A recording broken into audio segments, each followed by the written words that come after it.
Hi, welcome to Health Talk with Dr. Akram. I'm Akram. In this program, we'll be talking about all kind of different health issues with different experts in the field. But today we're going to talk about how to get into UK medical school. So sit down, relax, and enjoy the time with us. The decision to study medicine is not to be taken lightly. It's not easy, but it's not impossible. There are 130 universities in the UK, and 41 of them provide medical students chance to study medicine. And they are really tough universities to get in. And there are about 9,500 students being taken every year for medical school. So there is still a possibility.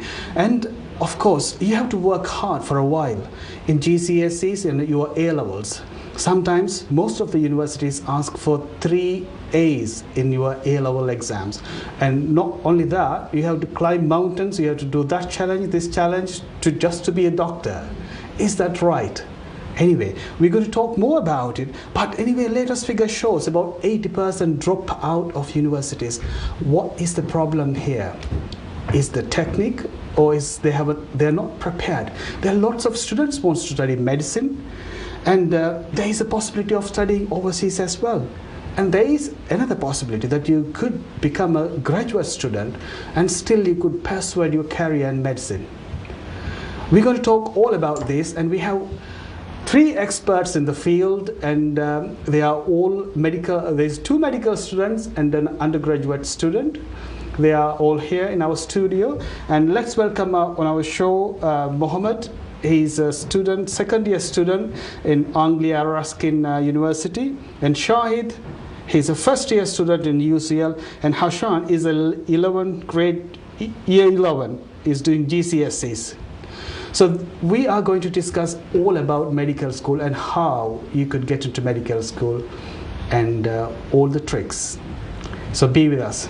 Okay, guys, thank you very much for being in the show. Mohamed. Thank you for having me. It's nice to have you here. Shaahid? Thanks, yeah, it's nice for you too. And Hashan? Thank you. Yeah, not too bad. Hope to give the audience something to take back. Excellent, guys. Mohamed, I just want to know about you guys personally. What are you? What do you do generally? So, I'm a diagnostic radiographer. I'm also a second-year medical student currently. So I'm just trying to balance the two and get ahead with my career, hopefully.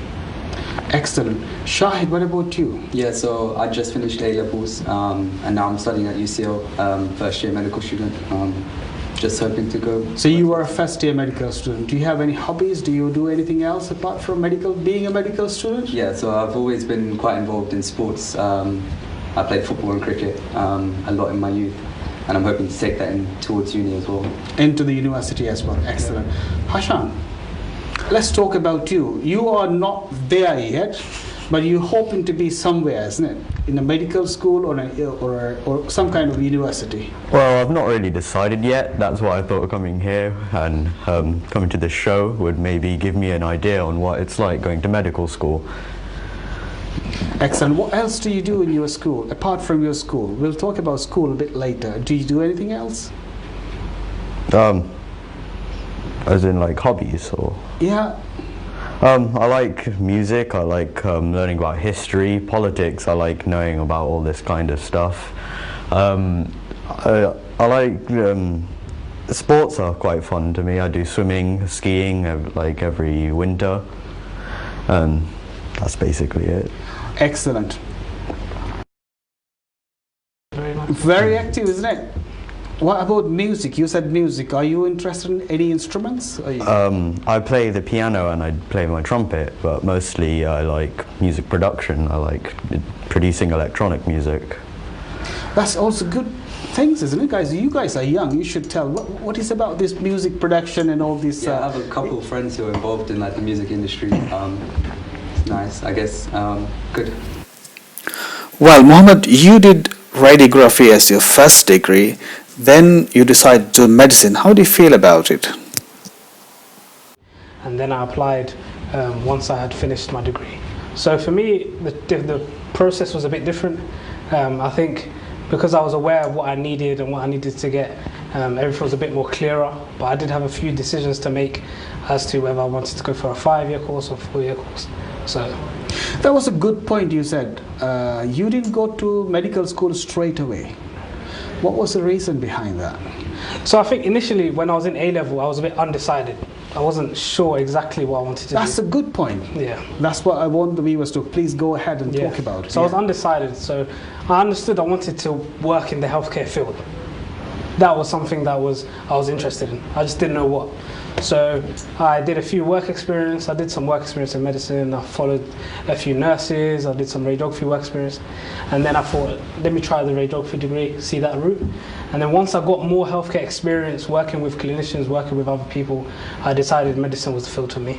So it just gives you a bit more time to actually understand what you want to do with your life. Why you want to, because the career once you chosen, it takes you a few years, isn't it? You have to be with that career for a while, isn't it? So you need to really choose the right career so you will enjoy your life as well. That's right. Okay, Hassan. Okay, let me come back to you now. Okay, now you are in year 11, that's right? Yeah. And you're going to do GCSEs. And why are you undecided? What are you thinking about it? What's going on in your head? Because there'll be a lot of my viewers who are in your age, who are in your state. And I want you to explain them because the parents also can understand about you. Mostly for me, my hobbies don't really align to such stable jobs, in my opinion. It's more of on like how lucky and famous you can get, rather than some other jobs which are just like, you know, doctors, they just have, it's just like you've got this own schedule that you can work to and you'll get your money. But with music, you have to appeal to some viewers and get that kind of income from that. So you don't really have that stability with those kind of subjects. That's really what's left me undecided. I'm unsure on whether to take the risk or not. Especially in these times of climates, it's a bit more difficult to get into, let's say, the music field. Than it is to just follow a standard job, such as a doctor. Well, what do you guys think? This is he is in year 11. He is undecided, and his passion is more towards music. Like, well, we can't stop someone's their passion, but what is safe? Because we don't want them to fail as well. No.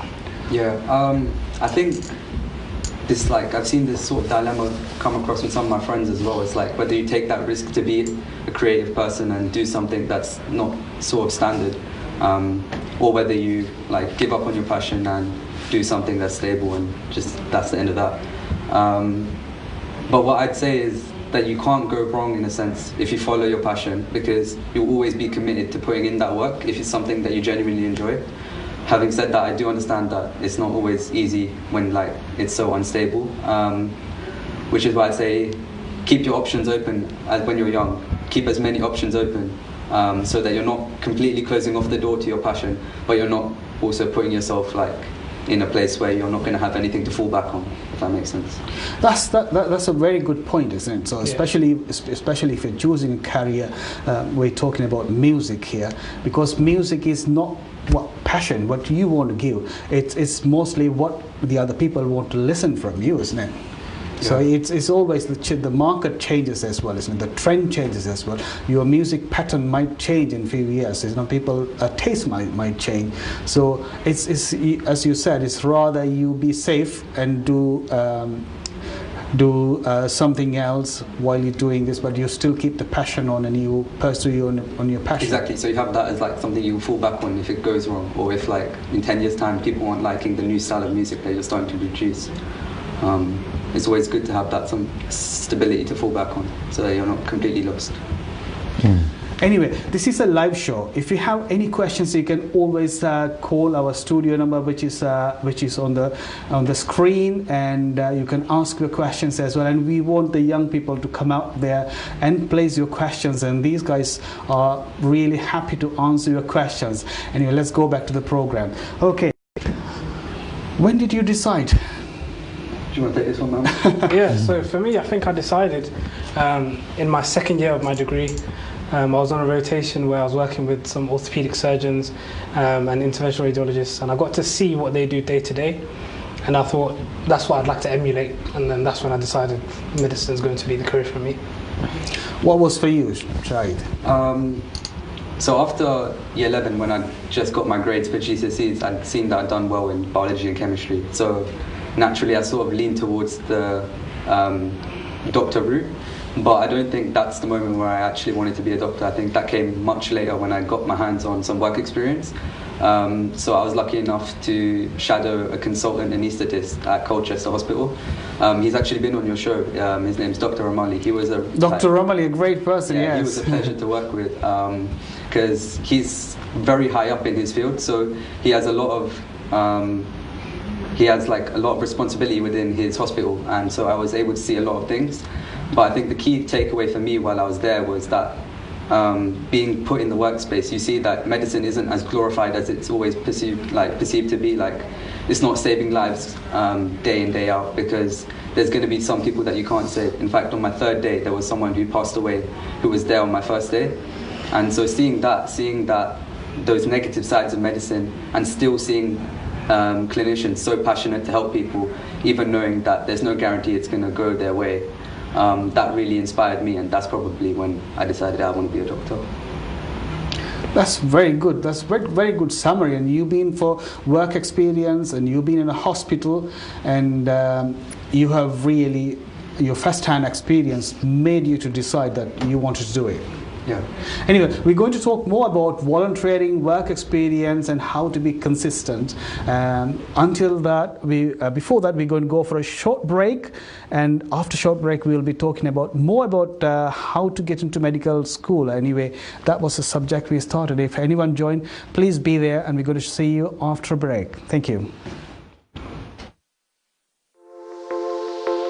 Did you ever wanted to study abroad, but don't know where to start? Then look no further, because IES got you covered. With dozens of universities and courses ready for your choosing, you too can earn a world-class degree for an affordable price. In your time, indulge yourself in the rich and magnificent cultures of Bulgaria and Romania without any worries, because IES will help you every step of the way, from visa application to legalization of documents and more. For further information and inquiries, contact us now. International Admission Services, making dreams come true since 2012.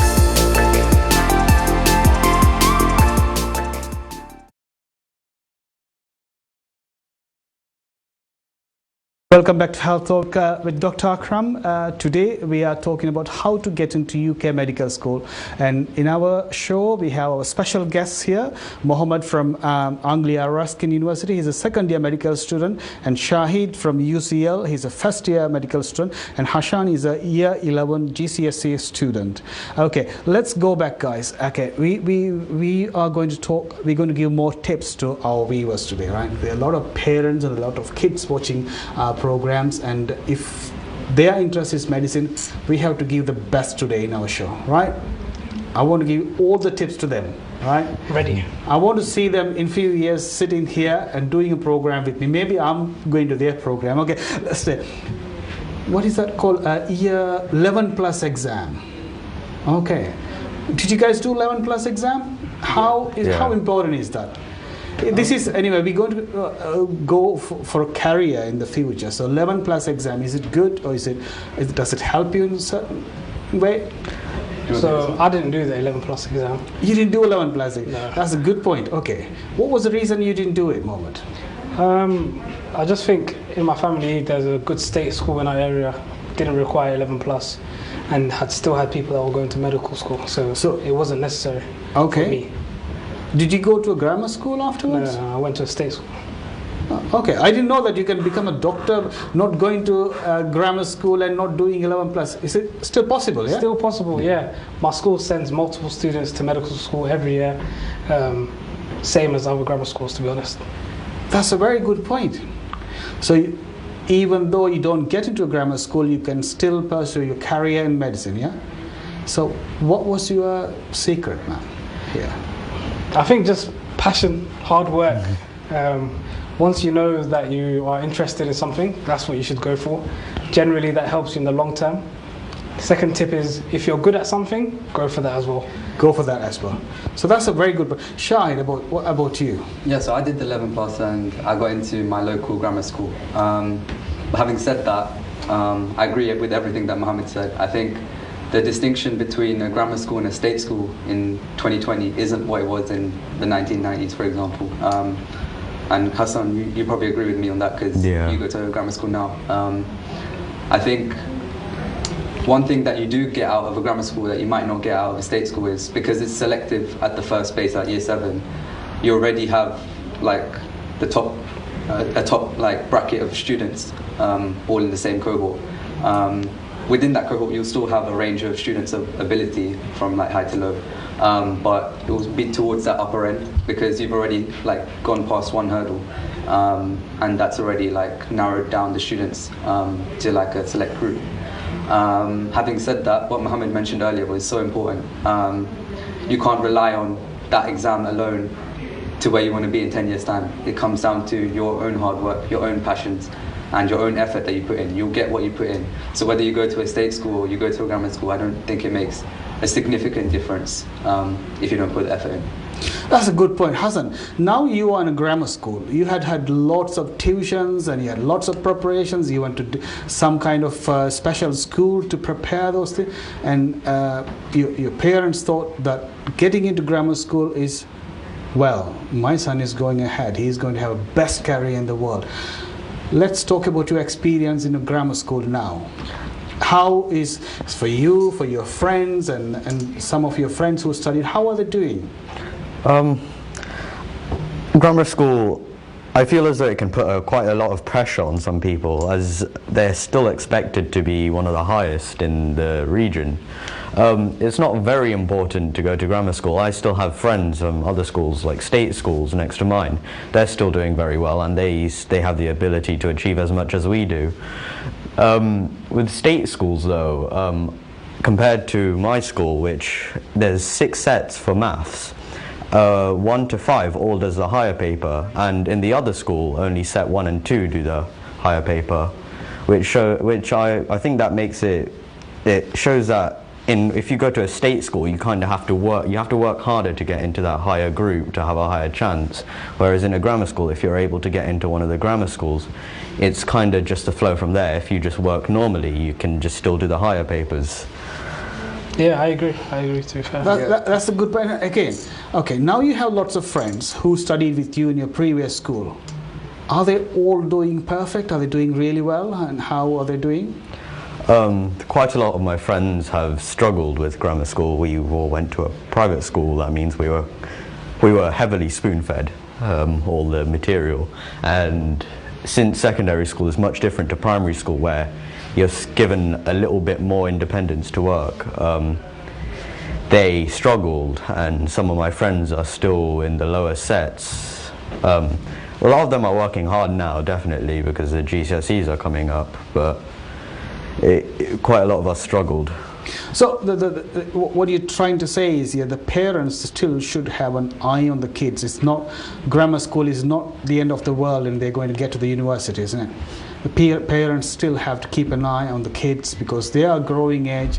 This is a teenage and they get a lot of attractions and distractions from other sites, computer games and other things, smoking, drugs, and lots of things going on in the schools.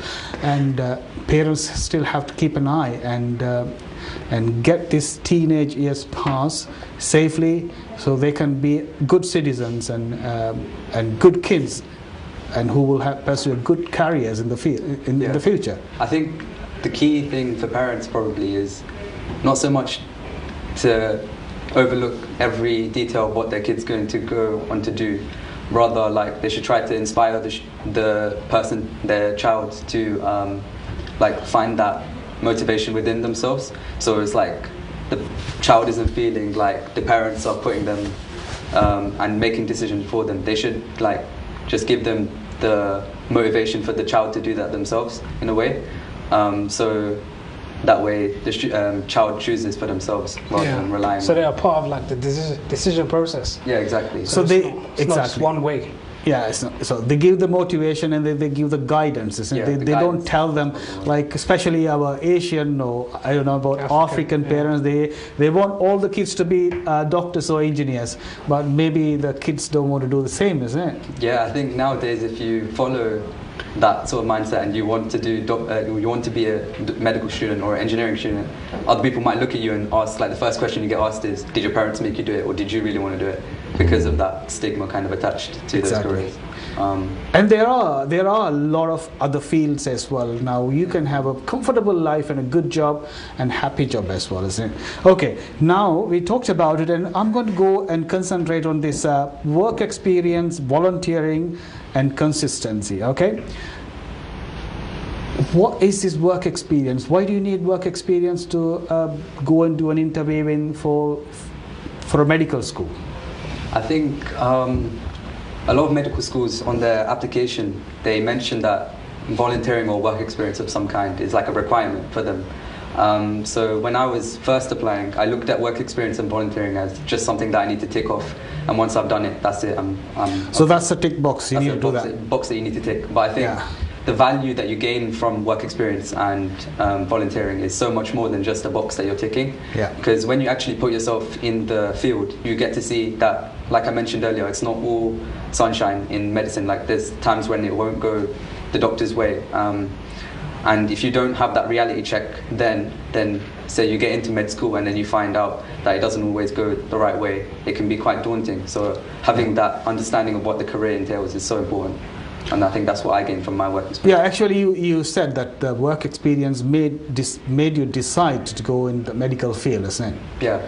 And exactly the same thing, going to a work experience and make them not to decide on that particular field, and they will choose something else. Mohamed, what made you to decide? Have you done any work experience? Yeah, so I did do work experience during A levels, and I think for me, it left me quite ambivalent. I was still unsure. Where did you do work experience? So I did my work experience at UCLH for 2 weeks, and then I was also a carer in a care home. And a care home as well. For a period of 6 months.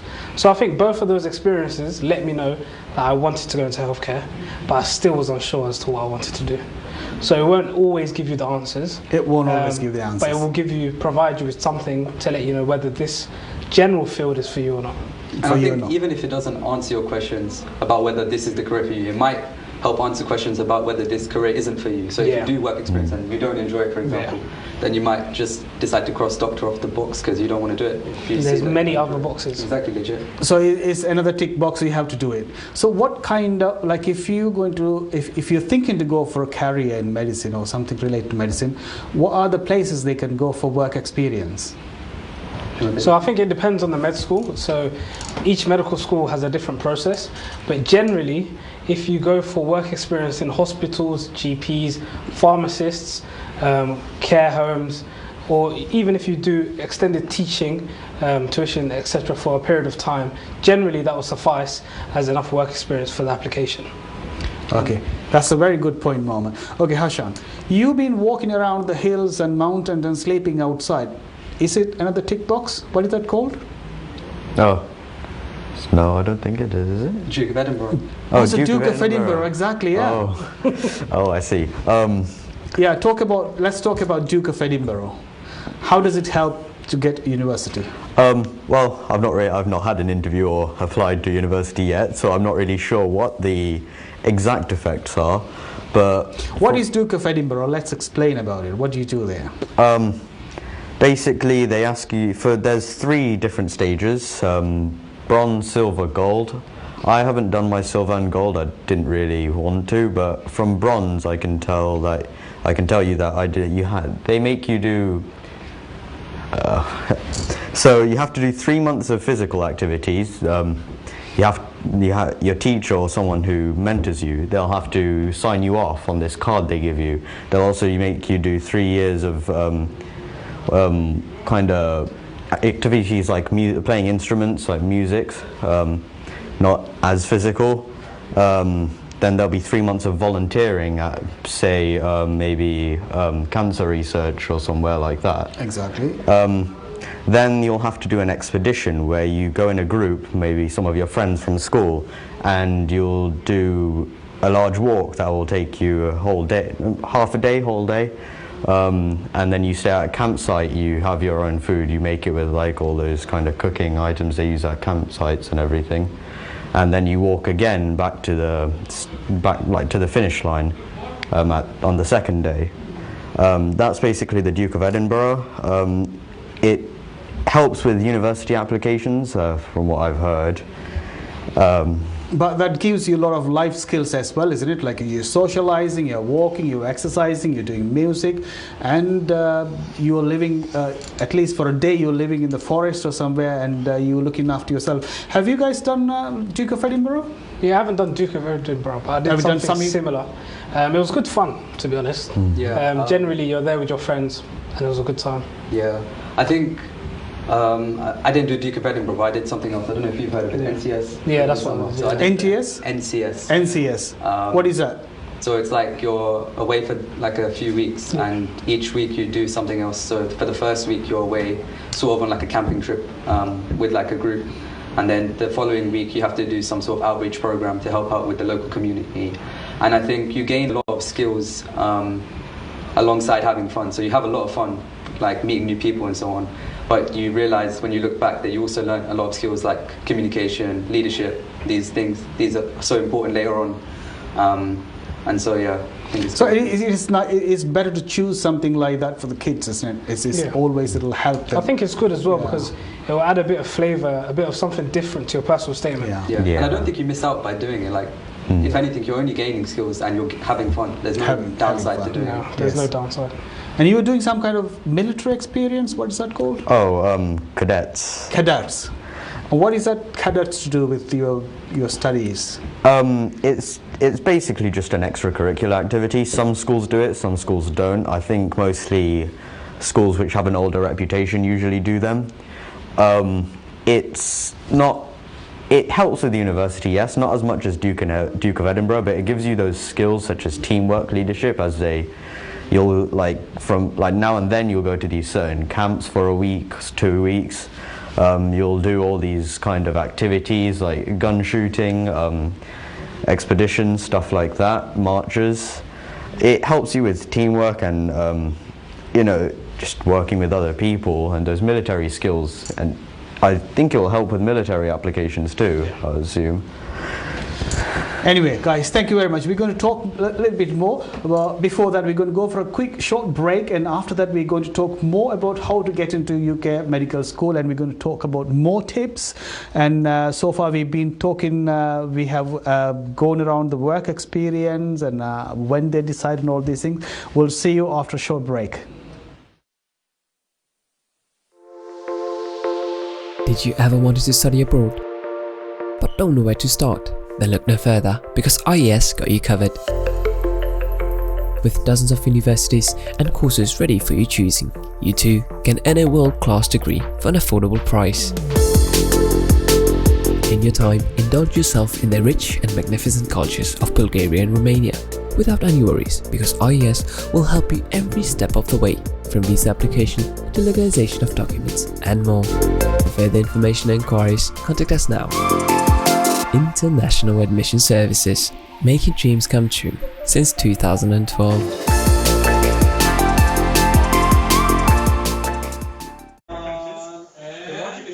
Hi, welcome back to Health Talk with Dr. Akram. Today we are talking about how to get into UK medical school, and we have three of our guests here on the show. Mohamed from Anglia Ruskin University, a second-year medical student. Shaahid is a UCL student, first year, and Hashan is a year 11 GCSE student. Anyway, guys, let's talk quickly about volunteering, Mohamed. Yeah, so volunteering is definitely necessary. I think you need to do it for a period of time and be as honest as you can with the amount of volunteering that you do. Do you have to get a paper signed afterwards? Yeah, so some universities require that you put in some official forms, signed by the people that you volunteered with. And that is really important for you as a person as well, isn't it, to understand, to use your time to do something for the other person without gaining any benefit. Without gaining anything, yeah. Sometimes it's just doing it for the better good. Shaahid, let's talk about consistency for medical school. Yeah, so as I mentioned earlier, when you were asking me how hard it is to get into medical school, I mentioned that one of the hardest things is being consistent. And the reason for that is there's so many hurdles that you have to cross throughout like your entire process of applying, and then in medical school as well. So being consistent is so key. And in terms of how I go about managing my consistency, I'd say I have like a long-term goal that I picture, and then short-term goals as well. So long-term would be like a general direction that I want to follow, and then short-term goals are like tasks that I need to get done by a certain day, just so that you keep on top of things, and then you can get over those hurdles as they come, and you don't feel overwhelmed either. Generally, how many hours do you need to study? I know it's different for every person, but in a general sense. Yeah, I think, as you mentioned earlier, it's different for everyone. So I think focus less on how many hours you're doing, but rather how much you're getting out of those hours. Exactly. So there's no point putting in 8 hours a day if none of that's actually going in your head. I found some of like my peers during A-levels were revising so hard for so long, yet when it comes down to like the exam results coming, they didn't do as well. And I think one of the reasons why is they're measuring their study by how much they do rather than how much is actually going in. So you're trying to say the quality is more important than the big quantity. Yeah. You can get burnt out as well doing large amount of quantity. Yeah. It's not easy to just keep up doing 8-hour days. Yeah. Sometimes. So who helped you with these things, like what to focus on all these things? I think after year 11 you have a lot more independence, and a lot more of it comes down to yourself, like how much effort you're going to put in. And I think if you're able to manage your time well, you'll be able to balance all different aspects of your life, whether that's socializing, getting involved in sports or extracurriculars that you're interested in, and then having time to study as well. So what I like to do was I try to stay like a bit ahead of my school at home with my own personal learning. So to be a bit ahead of your school, exactly. that's important. So, not necessarily that you have to be ahead of your school, but just be comfortable with where you are and the pace Where that you're you are going in at. the pace, Yeah. So that when it comes down to the exam, you'll be comfortable. But having said that, also making time for other things like going out with friends. What subjects, guys, you need to choose to do medicine? So I think generally two base subjects are biology and chemistry.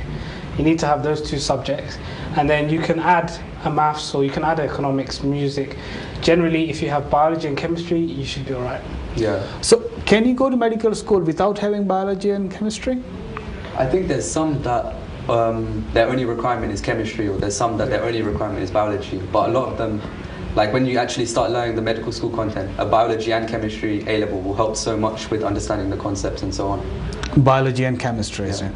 What about physics? You do have to study physics, or is not really requirement? You don't have to study physics, but generally what medical schools will want is for you to have done at least a science or two sciences. Right. So if you do biology and the physics, that's okay as well. Okay.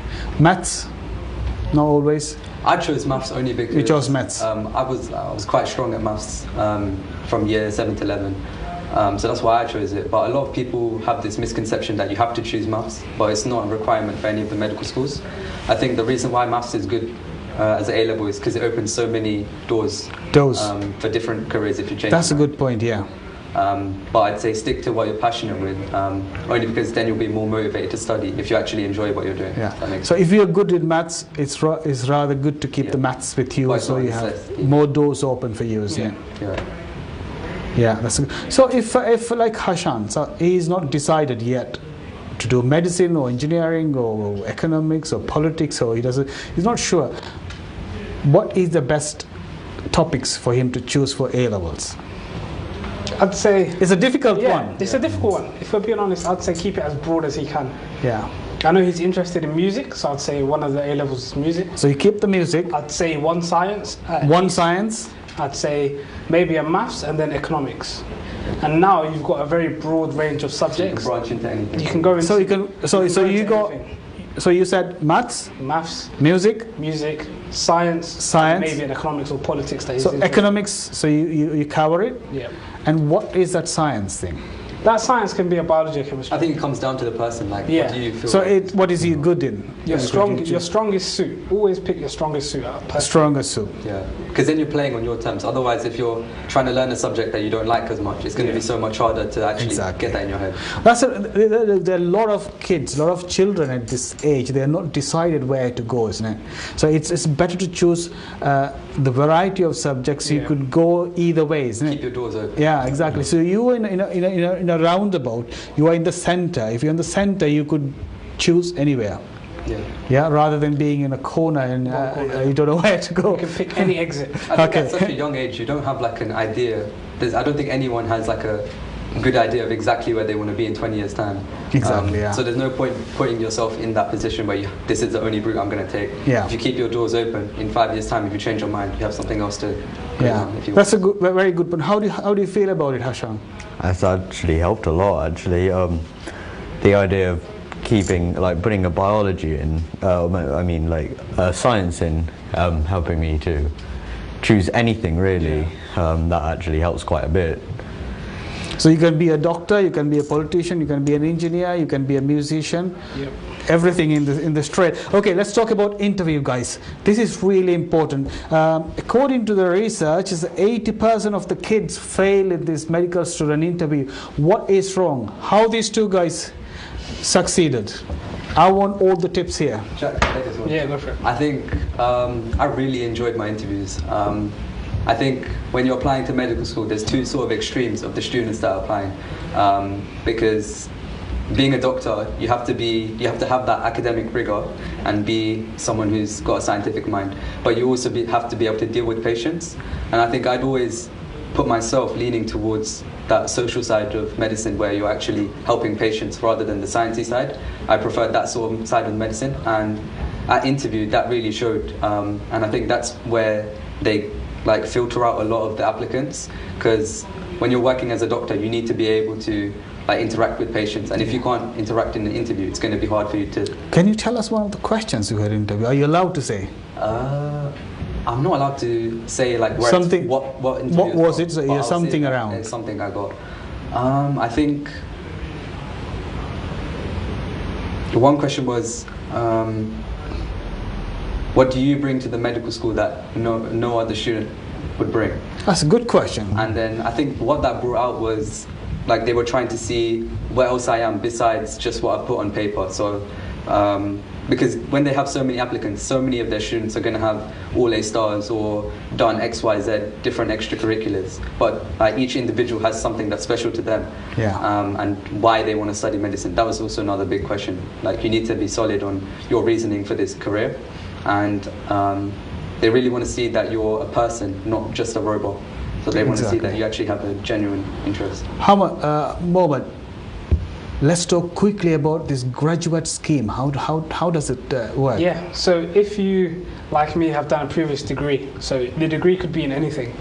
Can you do music, dancing, you can do arts? Music and then do graduate entry. Actually, we have one of my junior doctors. She was a dancer, professional dancer, and she became okay. We have a few minutes. Quickly, come on. So give all the top tips. Realistically, you just need to understand during your degree that you want to do medicine, and then at that point, there's three exams you can take: the GAMSAT, the UKCAT, and the BMAT. The GAMSAT is the graduate entry medical exam, and it's an exam of multiple hours and different sections. So you need to do really well in these exams, and just make sure you key on. If you want to go to a medical school that only does UKCAT, only do the UKCAT exam. There's no point doing the other exams. So do your research. Do your research. Know which exams you need to take. And then use resources like Medify. There's some online resources that can help you in these processes. And then secondly, what I'd say is, especially if you're going for graduate entry, understand if you have the means to pay for the degree yourself, or if you will need NHS or government funding. If you're going for a 5-year course, you will need to pay for the degree yourself. If you're going for a 4-year course, you will get NHS and government funding. It's easier to get onto a 4-year course as there's more slots available. So if you go in your four-year course, is one way you get paid by the NHS. Yeah, the NHS will help you in your degree. Yeah, go ahead. But it's more competitive. It's a lot more competitive. There's minimal places nationally, whereas if you go for a 5-year course, you can actually pay the 9,000 yourself. then you have more option of actually getting into medicine. Excellent, guys. Thank you very much. What are the message you want to give for the viewers? How can they be sitting in that chair in few years? Or it's sitting in this chair and I'll sit it there. I think if you want to study medicine, you should have a key understanding of why you want to study medicine. So I guess my advice would be to really understand what it is that drives and motivates you to want to study this career and go forwards with it. Hashan, what's your message for the public? I can't really say as much as them because I've not had as much experience. As a student who you're pursuing a career, you're thinking ahead. Like Mohamed says, just do what you want, really. Usually choosing those subjects will give you what you want, and I think it's better to work with a job that you enjoy rather than something that you'll earn a lot with but you hate. So it's just that. Excellent. Mohamed, few seconds please. I agree. I'd say go for your passion, follow your passion. Ultimately, if a career is what you want to do, there's always a route to get into it. Okay guys, thank you very much for being with us today. We talk about how to get into UK medical school. Mohamed from Anglia Ruskin University, second year medical student. Shaahid from UCL, first year. Hashan is a year 11 GCSE student. Thank you very much for being with us. Anyway, and for you guys, hopefully you have understood everything and go back and listen to it. Anyway, thank you for being with us in the Health Show with Dr. Akram. We'll see you in a similar show shortly. Maybe my next show won't be there because it's going to be 31st. It's going to fall on. So we'll see you after that in New Year. Until then, look after yourself. If anybody's celebrating Christmas, Merry Christmas and Happy New Year. Look after yourselves. See you next year. Thank you very much.